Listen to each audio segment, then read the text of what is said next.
Today we're going over how to keep ants out of your home. No matter how clean you keep it, ants always seem to find a way inside.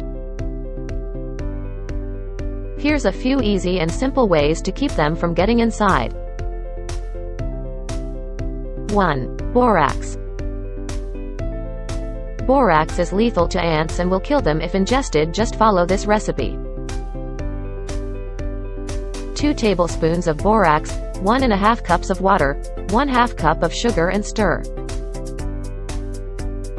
Place this mixture in a shallow bowl and watch as the ants take the food back to their colony.